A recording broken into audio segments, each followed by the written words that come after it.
Good morning, party people. I am in the Portland, Oregon area. Today, I'm going to try to get in touch with a guy that needs a transmission drop on his 940. Then I'm going to check with Greg, see if we got all the parts for his manual swap for his 850. Check on one or two other people and wrap up my stay here and head on to my next location. Yesterday, I had a pretty decent day. Went to the salvage yard. Helped a guy wrap up some stuff on his V70 all-wheel drive and delivered a part to Eric. Wasn't too bad. Didn't rain as much as they said it would. Hopefully today's the same. Doesn't seem to be raining at all right now, so I might escape some of the weather. Here we are and having a great time. Hope to see you soon, those of you that are in the schedule. So I had a couple people confirm yesterday. One or two people got added to the schedule, and that's going to be all the fun we can handle. Look forward to seeing you soon. Welcome to Hanging Out with Robert. That's me. This video contains things that I encounter throughout the day. If for some reason I complete a task and you would like to see the details, you could click on the link in the description area below. This video also contains tips and tricks that I learned throughout the years. I plan on leaving this video accessible for about 30 days. After that, you can view it through my Patreon account. Thank you very much for watching. Here we are, folks. Once again in the salvage yard, looking for Volvo parts that people need. So I am coming to get some.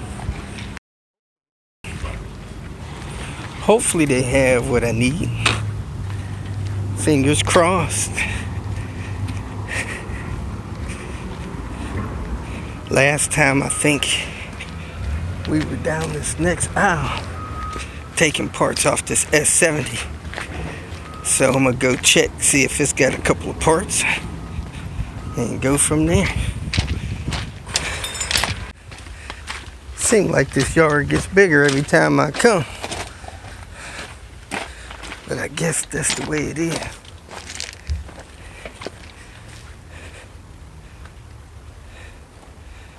Heck, man. I don't even see the cars. Am I going the right way? I'm down here in American cars now. Maybe I went too far. Let me turn back. Might have went too far. Okay, let's try going back. Silver S70. It has all-weather mats, but no R mats. Somebody took the center console and the heated seat switches. So I need to check another vehicle for that. So let me see if the cabin air filter housing is here. Door panels are still here.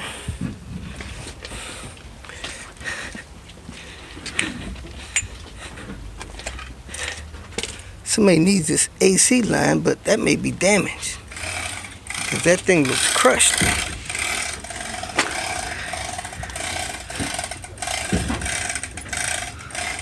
Yeah, I would get that from another car. That thing may be crushed. Do do do do do do do.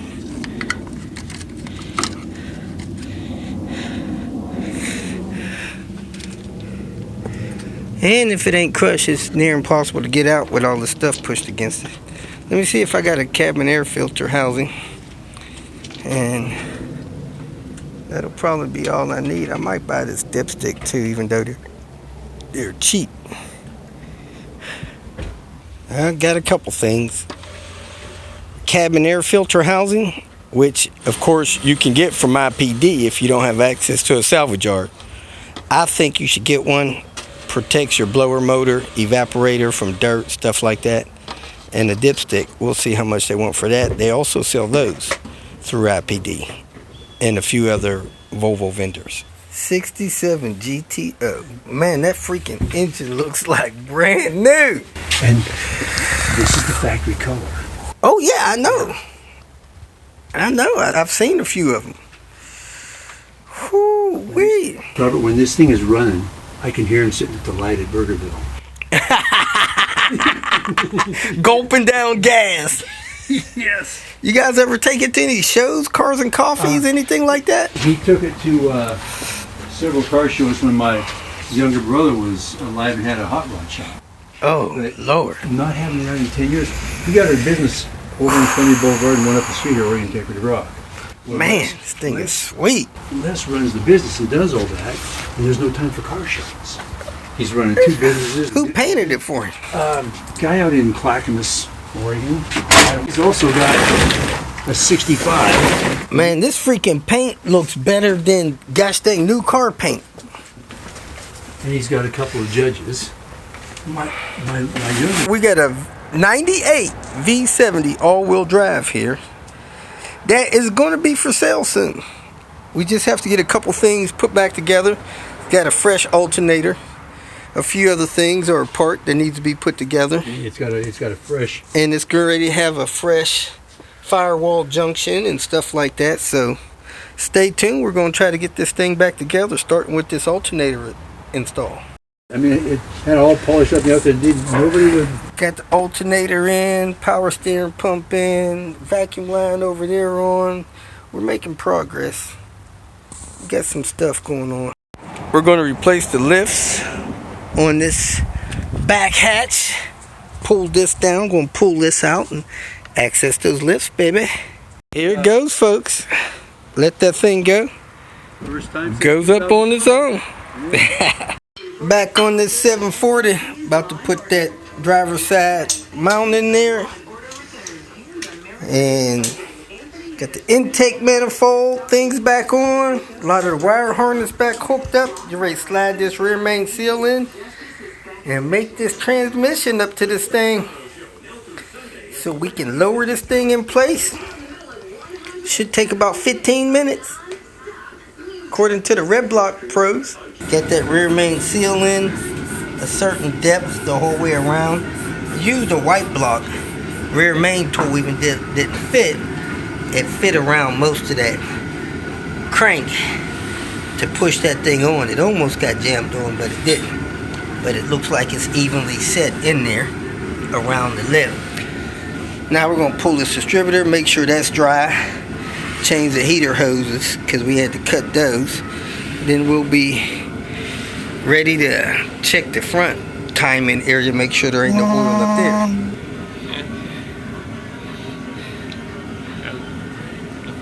I don't see anything No, worry about. no, it is kind of just residue that might have come off when you had that valve cover situation. So just put, all right, we're gonna put that back on and take the timing belt cover off. Change this hose right here, heater hose. This heater hose on, this heater hose on, the PCV hose on, fuel injector plugged in, distributor cap back on. We are rolling around to the front. Hold the timing belt cover. You can see the cracks pretty much in this timing belt. That thing is old, but ain't a real big deal for brakes other than a toe job. So we're looking for a timing belt kit so we can replace the belt, tensioner, and roller. Because this belt really doesn't have any tension on it. It's just flopping around in here.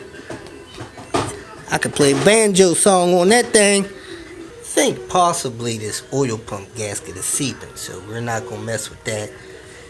Put a new belt on there. See, you got the timing mark. That's lined up. Timing mark over here. That's lined up. Double mark down there on that. We're ready to put this thing back together. I don't see any key on this crank, but somebody put yellow marks there. I think it was Greg. So this thing, when it comes off, it go back on same position. Because you got a blank spot here and here on this flywheel. So that's where that is. And this flex plate rather is installed, torqued down to 50 foot-pounds.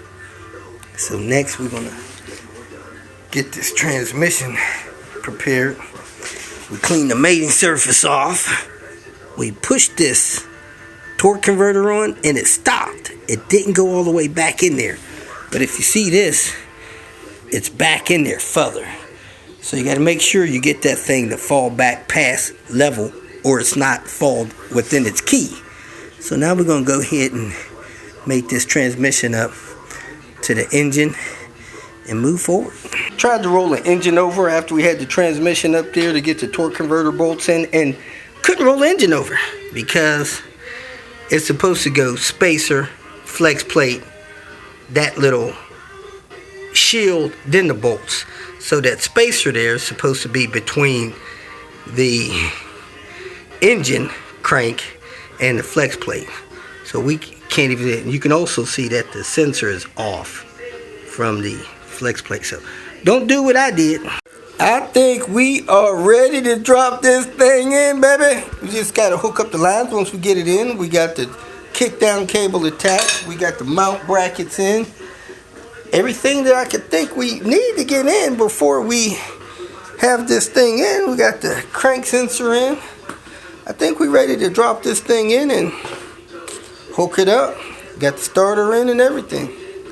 So we're just going to lift it up. Trust this hoist could handle that weight and tilt it. Get it over there and get that thing lowered in there. Let's do it, baby. We about to do it. Well, folks, we are in slow and steady. Had to go in from the side. Got in the back of the transmission in while we lowered it down. And then we had to shift this balancer to get this side up on this mount. Then we got that side on that mount. Now we're putting in the rear cross member on the back of the transmission. And then we just got a hook and book. So, unfortunately, that's going to do it for me for tonight. I got to go make sure we have dinner. Hit the sack and maybe move tomorrow morning. If I get back to the hotel and they ain't got no extension for my room, I'm going to have to move in the morning. That's going to suck because sometimes they don't let me check in till 3. I'm going to have to go somewhere where I have some benefits. I could get an early check-in. That's where we're at. About to start hooking electrical stuff up. Put this AC compressor back, which is going to be a little tough, little tight. Get this power steering pump hooked back up and start slapping this thing together. Maybe 3-4 hours this thing be running.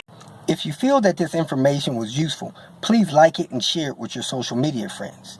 You can subscribe to my channel so that you will get notifications of future videos that I post. You can follow me on Twitter, and if you need to contact me directly, please visit my website. And if you have any questions, leave them below, and someone or myself will reply to them. Again, thank you very much for watching.